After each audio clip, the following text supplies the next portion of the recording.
Welcome to the next lesson, placing your very first inventory order. And here's what we'll be covering.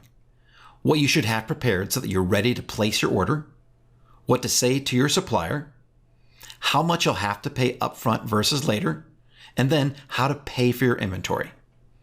Now, when you're ready to order, here are the things that you need to have ready to go. Your company name or your personal name if you don't have a company.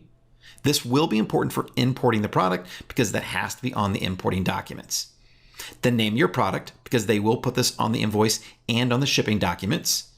The logo design, assuming that it is going on to the product.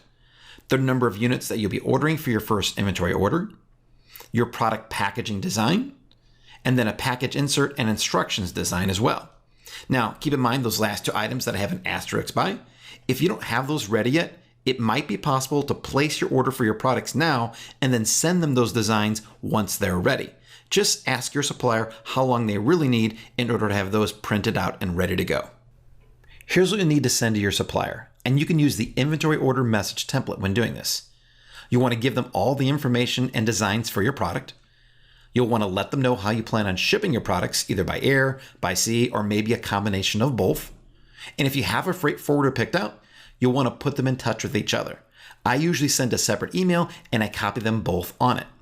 You should then receive an email back with an invoice attached to it called a PI or pro forma invoice, and it should also have payment instructions. Be sure to check the invoice for accuracy, such as quantity, packaging color, and any other options. And it's completely normal for them to ask you to pay 30% upfront and 70% when the units are ready for shipment. And sometimes we even have seen suppliers ask for 50% upfront for smaller orders and from new sellers. Now, speaking of paying for your order, you'll most likely be asked to pay for your inventory shipment via a bank wire transfer or sometimes referred to as a T/T. It's exactly the same thing, and this is the most common method of payment. You may be able to pay via PayPal, but if you do, it's not uncommon for your supplier to ask you to pay the PayPal fees that they have to pay.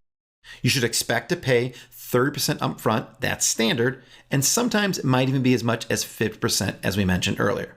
Now, after you make the payment, check with the supplier to get confirmation that they actually received your payment. So here's what we covered in this lesson. What you should have prepared so that you're ready to place your first inventory order, what to say to your supplier, how much you'll need to pay upfront versus later, and then how to pay for your inventory. Now here's your action. If you're ready for it, go place your very first inventory order. And coming up, we're going to talk about what happens after you place your order. I'll see you in the next lesson.